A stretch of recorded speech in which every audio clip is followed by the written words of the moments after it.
আসসালামু আলাইকুম বন্ধুরা, সবাই কেমন আছেন? আশা করি প্রত্যেকে ভালো আছেন। আপনারা ভিডিওর টাইটেল ও থাম্বনেল দেখে বুঝে গেছেন ভিডিওটি কোন বিষয়তে চলছে। চলতি বছরের এইচএসসি পরীক্ষার্থী বন্ধুরা, আপনারা জানেন আপনাদের ফল প্রকাশের প্রস্তুতি চলছে। তো আজকে আমি লাস্ট আপডেট জানিয়ে দেবো আপনাদের যে কবে আপনাদের রেজাল্ট প্রকাশিত হতে পারে। তো বন্ধুরা, এখন দেখতে পাচ্ছেন অক্টোবরের মাঝামাঝি প্রকাশ হতে পারে এইচএসসি ফল।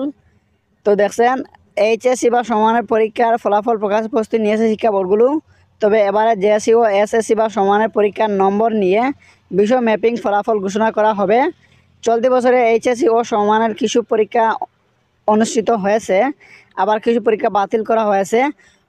অনুষ্ঠিত পরীক্ষাগুলো উত্তরপত্র খাতা মূল্যায়ন করার ফল তৈরি হবে, আর বাতিল হওয়া পরীক্ষার ফল তৈরি করা হবে পরীক্ষার্থীদের এসএসসি ও জেএসসি বা সমান পরীক্ষার ফলাফলের উপর ভিত্তি করে।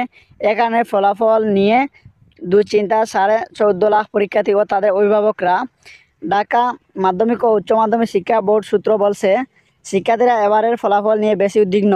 তাদের উদ্বেগের মধ্যে রাখতে চায় না কর্তৃপক্ষ, সেজন্য দ্রুত ফল প্রকাশের কাজ করছে তারা। বোর্ডের কর্মকর্তাদের ভাষ্যমতে আগামী সপ্তাহে ফলাফল প্রকাশের প্রস্তাবনা শিক্ষা মন্ত্রণালয়ে অনুমোদন দিলে অক্টোবরের মাঝামাঝি সময়ে ফল প্রকাশ সম্ভব হবে। প্রস্তাব অনুমোদন দেরি হলে ফল প্রকাশ আরও পিছিয়ে যাওয়ার শঙ্কা রয়েছে। জানা গেছে, এইচএসসি ও সমান পরীক্ষার ফলাফল কীভাবে তৈরি করা হবে তার একটা প্রস্তাবনা সেপ্টেম্বরের প্রথম সপ্তাহে শিক্ষা মন্ত্রণালয়ের পাঠিয়েছে শিক্ষা বোর্ডগুলোর মোর্চা আন্তঃশিক্ষা বোর্ড সমন্বয় কমিটি। সেখানে বাতিল হওয়ার পরীক্ষাগুলোর জন্য এসএসসি 75% নম্বর এবং জেএসসি 25% নম্বর সমন্বয় করে গ্রেডিং পদ্ধতিতে ফল তৈরির প্রস্তাব করা হয়েছে। সেই প্রস্তাবনা এখনও অনুমোদন হয়ে বোর্ডে আসেনি। সেটা হাতে পেলে আন্তঃশিক্ষা বোর্ড সমন্বয় কমিটি ফল প্রকাশের সম্ভাব্য তারিখ শিক্ষার্থীদের জানাতে পারবে। শিক্ষা মন্ত্রণালয়ের মাধ্যমিক ও উচ্চশিক্ষা বিভাগ সূত্র জানায়, ফলাফল তৈরির প্রক্রিয়া ঠিক করতে যে প্রস্তাবনা দেওয়া হয়েছে তা নিয়ে কাজ করছে মন্ত্রণালয়। শীঘ্রই তাতে অনুমোদন দেওয়া হবে। এ সপ্তাহে মাত্র একদিন বৃহস্পতিবার বাকি, সেজন্যই আগামী সপ্তাহের শুরুতে প্রস্তাবনা অনুমোদন হতে পারে। জানতে চাইলে আন্তঃশিক্ষা বোর্ড সমন্বয় কমিটির সভাপতি এবং ঢাকা শিক্ষা বোর্ডের চেয়ারম্যান অধ্যাপক তপন কুমার সরকার গণমাধ্যমকে বলেন, প্রস্তাবনা যেটা পাঠিয়েছি সেটা অনুমোদন হয়ে আজ পর্যন্ত আসেনি। আমরা নিয়মিত যোগাযোগ রাখছি। মন্ত্রণালয়ে বিষয়টি নিয়ে গুরুত্ব সহকারে কাজ চলছে। শীঘ্রই পেয়ে যাবে হয়তো।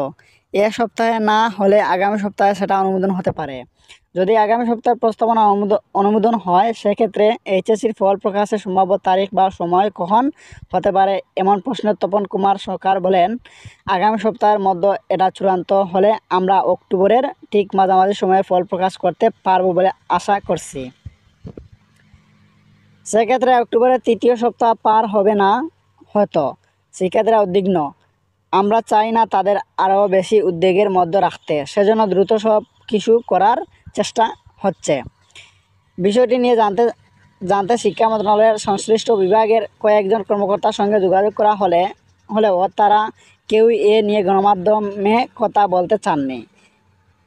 একজন কর্মকর্তা নাম প্রকাশ না করার শর্তে গণমাধ্যমকে বলেন, শুধু এটুকু বলতে পারি, এ সপ্তাহে প্রস্তাবনা পাঠানোর সম্ভাবনা কম। সোম বা মঙ্গলবারের দিকে হয়তো বিষয়টি সমাধান হয়ে যাবে। তখন এটা ফল তৈরির প্রস্তাবনা সেখানে আন্তঃশিক্ষা বোর্ড সমন্বয় কমিটি চলে যাবে। তো বন্ধুরা বুঝতে পারছেন, তো আপনাদের ফলটি অক্টোবরের মাঝামাঝি সময়ে প্রকাশিত হতে পারে। আর যারা আপনারা অনলাইন রেজাল্ট দেখতে পারেন না, তো তারা চাইলে আমার একটা ভিডিও দেওয়া রয়েছে চ্যানেলে, সেই ভিডিওটি দেখে আপনার রেজাল্টটি অনলাইনে আপনি দেখতে পারবেন। আমি একটা ভিডিও দিয়েছি যে কীভাবে আপনার রেজাল্ট অনলাইনে দেখতে হয়, আপনার সেই ভিডিওটি দেখে আসবেন। ধন্যবাদ।